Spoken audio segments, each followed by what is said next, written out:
মুন্সিগঞ্জের সিরাজদি খানে ঢাকা মাওয়া এক্সপ্রেসওয়ের ধলেশ্বরী টোল প্লাজার কাছে কাভার্ড ভ্যান, পিকআপ ভ্যান ও প্রাইভেট কারের সংঘর্ষে একজন নিহত হয়েছেন। আহত হয়েছেন আরও ৫ জন। সেখানকার সবশেষ খবরাখবর জানবো দর্শক। আমাদের সাথে যোগ দিচ্ছেন সংবাদদাতা শাহ আলম ইসলাম নিতুল।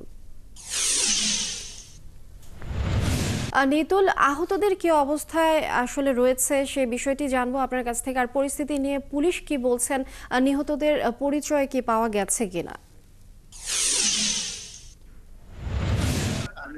দুর্ঘটনার পর থেকে কিন্তু আমি চলে আসি। আসার পর থেকে আরো আমি সে কাভার ভ্যান অফিসার দেওয়ান আজাদ তিনি আমাকে জানিয়েছেন যে এখানকার যে প্রাইভেট কারের যাত্রী ছিল, প্রাইভেট ঘন কুয়াশার কারণে কিন্তু প্রাইভেট কারটি এখানে থামানো ছিল, সেই অবস্থায় কাভার ভ্যান তাদেরকে ধাক্কা দিলে প্রাইভেট কারের যাত্রী পান্না পুরি সে ব্রাহ্মণবাড়িয়ার বাড়িটা সেই ঘটনাস্থলেই তার মৃতদেহ উদ্ধার করা হয় এবং সে প্রাইভেট কারে কিন্তু আরো ৫ জন যাত্রী গুরুতর আহত হয়, তাদেরকে কিন্তু উদ্ধার করে এখানে যে পার্শ্ববর্তী স্বাস্থ্য কমপ্লেক্সে রয়েছে।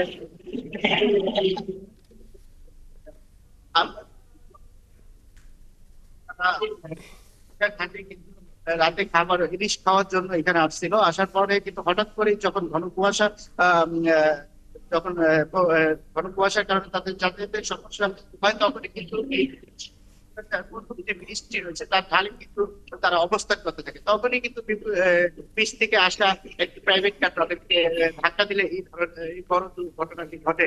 আর ঘটনার পর থেকে কিন্তু এখানকার হাইওয়ে পুলিশরা কিন্তু সড়কে রয়েছে এবং এখান থেকে কিন্তু প্রাইভেট কারটি একটি কাভার ভ্যান এবং আমার পেছনে কিন্তু আরেকটি কাভার ভ্যান নিয়ে যাওয়ার তারা চেষ্টা করছেন যে এখান থেকে সরিয়ে নিয়ে এবং সরিয়ে নেওয়ার পর থেকে কিন্তু এখানকার যান চলাচল স্বাভাবিক করার পুলিশ চেষ্টা করছে। এছাড়াও জানেন যে এক্সপ্রেস সড়কে কিন্তু একটি পেট্রোল টিম কিন্তু তারা সবসময় নিরাপত্তা দিয়ে থাকে। তারাও দুর্ঘটনার পর থেকে কিন্তু এখানকার যাতে আরেকটি জানি পরপর ঘটনা না ঘটে সেখানে কিন্তু কার্যক্রম চালাচ্ছে মিডিয়া।